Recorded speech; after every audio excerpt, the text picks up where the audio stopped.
Hello and welcome to the Single 8 Show, Half Hour Power Hour. Your name is... My name is Michael Davis. Your name is... Hunter Mills, y'all. And on today's episode, we're going back in the building. Yep, to Only Murders in the Building for their penultimate episode of this season. And yeah, It's fun. It's really fun. It looks like that we know who did it. Yep. And I don't remember what we talked about in the last episode, but I need to pull away before we get into looking like we know who did it to the episode when we found out what actually happened with those in the west side of the tower. Yeah. Because the actor that plays the professor, the film director, he's an actor that I really like. And I don't know what his name is. I only know him as that guy from This Is Us. The guy that played Nicky on This Is Us. Yeah. But I love him. I'm glad that they worked out that he was in multiple episodes of the show with flashbacks and so forth. And they made him like a truly good, compassionate person. Yeah. And I love how in Only Murders in the Building, it feels like with crime bait shows that they only use flashback at the last minute, but in Only Murders, they're really good at, like, spreading them out for the viewer through flashback, can put it together easier with the same amount of information that our main characters are getting. And what I like about that, when they use those flashbacks, it's like, okay, that you see things going one way, and you're convinced, like, everybody in the west side of the tower killed Nicky, the professor, but then they use the flashbacks and they show you stuff that you have already seen to piece together how it could have been what you were revealed this time. And I really like that. And they maybe sometimes they shift the angles of what you can see in the moment, but they never change the dialogue, and they shift things that you can see.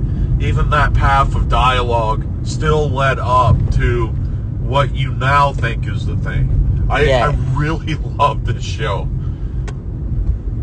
So last time we found out that they were cashing the professor's checks, and it really looked like the people on the west side of the tower killed the movie director. Yeah. But I want you to talk through a little bit about what actually happened.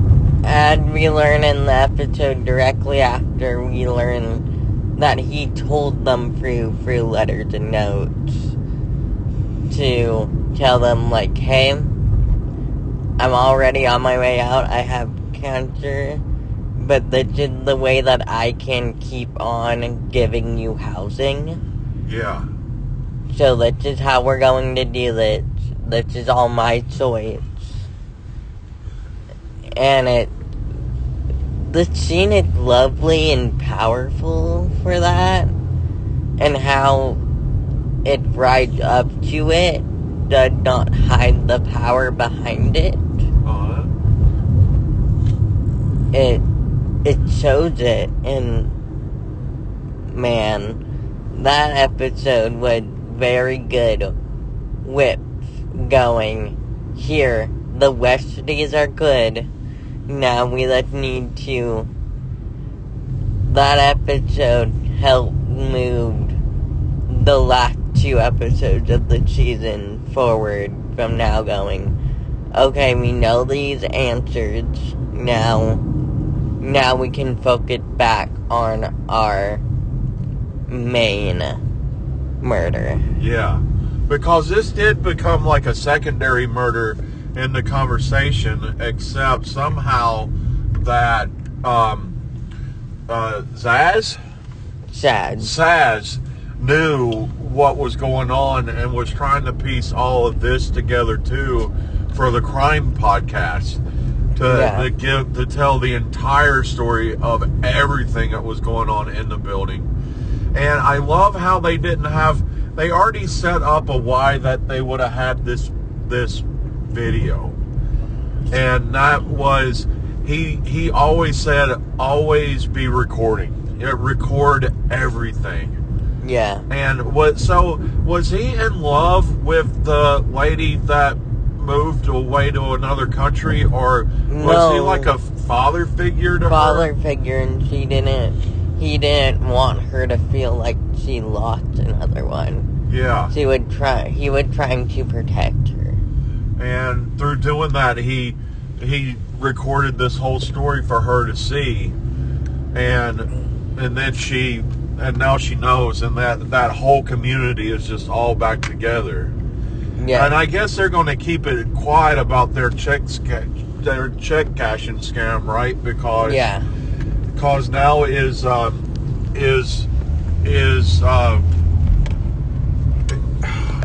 what's the female's name? Mabel. Now Mabel is kind of part of it. Yeah. Yeah. So that restored all their relationships and restored them. But we still get into this battle about, okay, so who is the murderer? Who still kills Saz? So now we get into this week's episode. So why don't you chit chat about that for a second? Which is all about all about the writer. And we get a lot of good, sad flashback this episode, and they don't feel there for nothing. They feel very utilized. Explain some of them. So we cut, one of the opening scenes is sad with someone falling into the back of her car. Yeah. And going, hey, do you want to become a movie star? And we cut back to the group as they're trying to figure out who killed poor Paul Rudd. Well, again. yeah, we didn't even talk about that, and that was from the previous show. So they figured out this whole family was good, so we knew none of them were the murderer. And then they figure out the only connection is Paul Rudd's character. Yeah. And so he's sitting there, it's sort of in a coma, but slowly reviving and coming back together. And then he gets suffocated. Yep. Yeah. Okay, now we're caught up. Mabel goes going, hey, you told me you would call us when he wakes up. What's going on with the nerd saying he's dead? Yeah. And the rest of the group with a case of beers. A case of beer. A case of beers, yeah. Trying to get in there, that will draw back later. Yeah. Because we also learned that Paul Rudd fell in love with this nurse who actually also was Irish. Yep. And they went in to pose as his family. And Martin Short sounded like a leprechaun, and everybody else didn't. And then Mabel was just like, we need to go in there and interview him because he's now our lead in our crime story. She was just done with all of the shenanigans. I don't blame her. Out about it. Let's be honest, she's the most adult in that situation. Selena Gomez, Mabel, is definitely the most adult person in that group. Yep. Yeah. Mabel must feel like she's corralling children most of the time. Yeah. I'm like, come on. Get over here. I think there's a clue over here. Yeah. And she keeps everything on task. Yeah. Because Martin Short gets off loop, Brazos gets off loop, and they've pulled it, and they keep trying to pull things back together. She keeps pulling it back together. But she goes back to check in on him and finds out that he had been killed. Yes. Yeah. But brings her back up to the head producer in the fancy penthouse of the Arconia. Yep. The new production studios for the movie. Yep. Yeah. And They have they have a conversation about that. One thing that she absolutely needs is a connection of who was the stunt people in this other movie, and how to get in touch with the director, who ends up to be America's sweetheart, the little boy that grew up before our eyes, from Mayberry to Milwaukee, all the way up to the world's greatest director, Mr. Ronald Howard. Yeah. Yes. And they decide to go into the movie set with help from the producer by a note with the set address on it. Yeah. And they go in there night, and then again, she just got tired and told the straight truth to the security guard. Yeah. And he got them to leave, but then they got selected as extras. Do you know what extras are? Yeah, they're background people. Yeah. Because, studios want people to make movies feel more full and realistic than they really are. Yeah, so they got called in as extras. Yep. And a part of doing all that, they get on the set and they're trying to get close to Ron Howard, and they have to do a screaming thing. They end up in a fight with each other because Martin Short wants to have this wild bachelor party. Yeah. And Brazos just wants to hang out with his friend one more time before he loses him to being married. And it becomes this big, huge argument on the set that gets them kicked off. But then it becomes this really good, heartwarming moment when they're sitting in the restaurant. Yeah. And they put the photo where he is with Oliver. So what was it? It was whiskey. It was W.A. It was whiskey. A-list celebrities. A-list celebrities. And something another. Secret something another. Yeah. Dirty little secret. Dirty little secrets. Right. So their dirty little secret was them moving his headshot where it could be visible. Yeah. Again, and a great classic SCTV picture of Martin Short that they had in there. That was really cool. Yeah. And then the A-list celebrity comes in, Mr. Ronald Howard. Yeah. Who remembers him from their soup eating incident. Yep. But then it links everything together to who now we think is the murderer. And we have two clues that links into it. Yep. We have the beer with the script in it. The script for this movie was in the beer. That had Sad Pataki, written by Sad Pataki on it. Uh-huh. And it was that guy's script that he had been presenting as his. Yep. Yeah.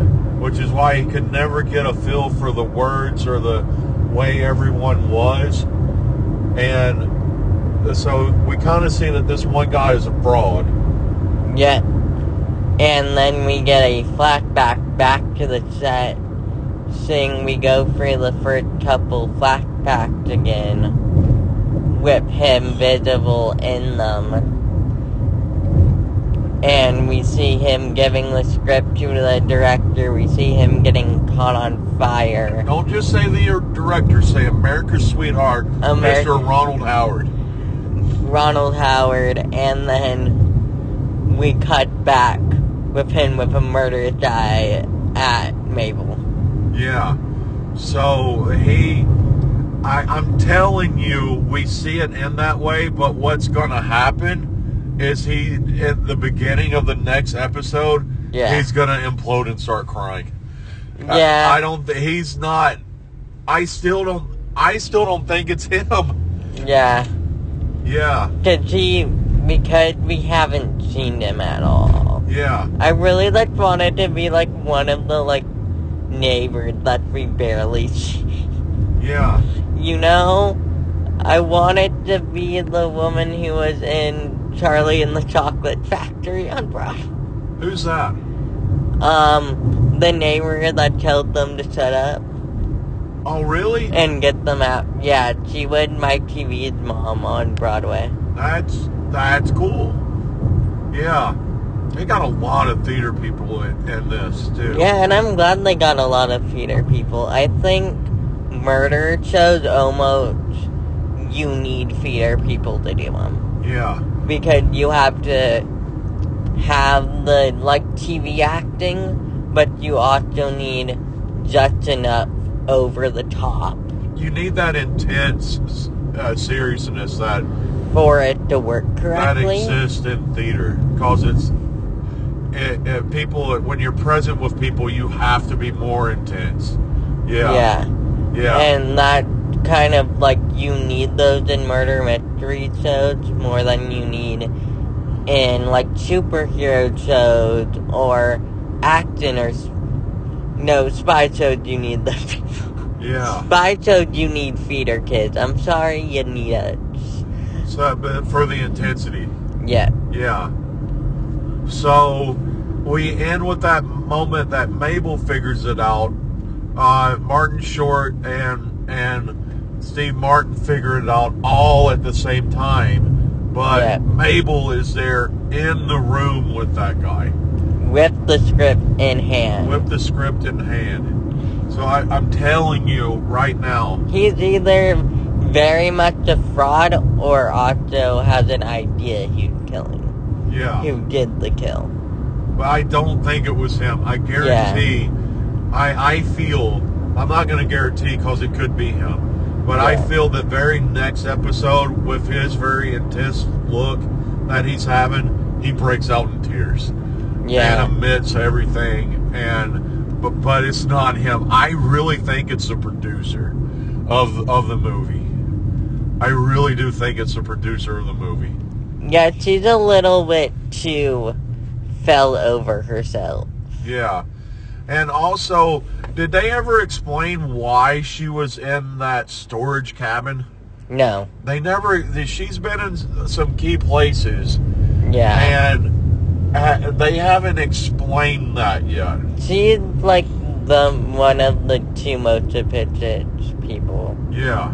Currently. And right now the other one is the writer? Yeah. Yeah. Yeah. But because I only described it off of how the camera was seeing it.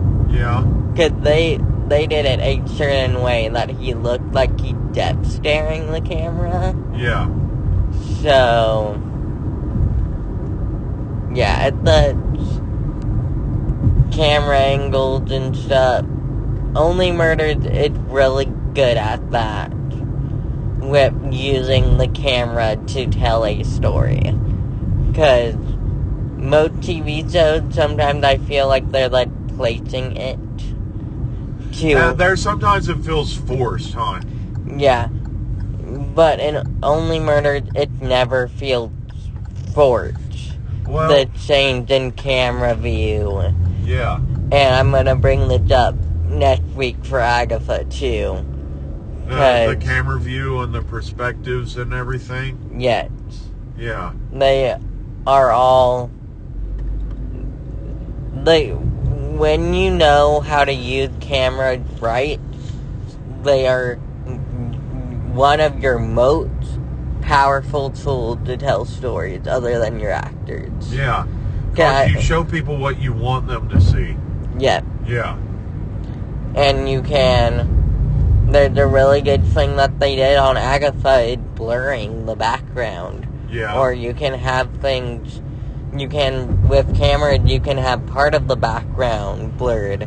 And you can have things still in focus. And I think with Only Murdered, they do really good, even close-up shots of things. They're like, here, maybe I feel like they must have a talk in the writer's room and with the director going, what is the one thing that you want people to take out of this scene when they're about to get a clue or something for them to take away and remember for the next episode? Yeah. That's why having a good director and a good director of cinematography is really important. Yes. It pulls all those visual elements in to tell the story deeper than the words are. And it probably even helps having your three main cast members as executive producers as well. They're That's kind of true. like, hey, maybe can we try it this way or try to get this out of it? Well, and then like Steve Martin's one of the writers of the show too.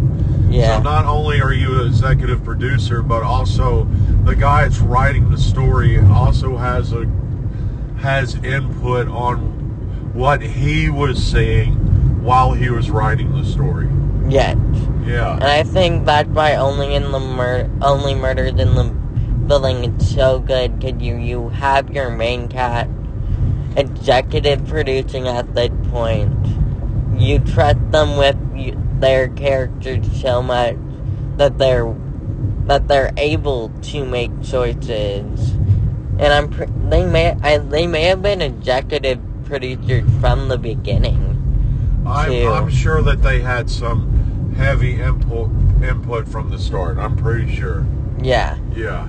And it's amazing seeing what the group of people can do to tell the story.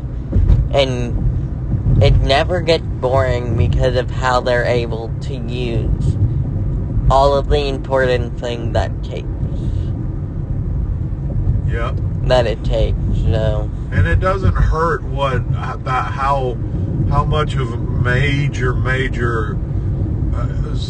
superb actors that they all are in the histories of acting. Even, yeah. I mean, Selena Gomez has been acting since that she was a kid. Do you know that in Waverly she Place. was even younger? She was on Barney and Friends. Oh, even younger. Yeah, so she's been acting her entire life. So, absolutely. And Wizards of Waverly Place, that's getting ready to have a reboot as well. Yeah. So that's going to be pretty cool. So all these pretty exciting things going on. And it's a continuation. Yes. Not a reboot. A continuation, yes. So, now we just get to wait to see. We either find out that he's the murderer and he tries to kill Mabel, or we see a bawling writer just crying to tears in the next episode. Yeah. But until our next episode, that was the Single Age Show half-hour power hour for this week. Your name is... My name is Michael Davis. Your name is... Hunter Mills. Y'all have a great week.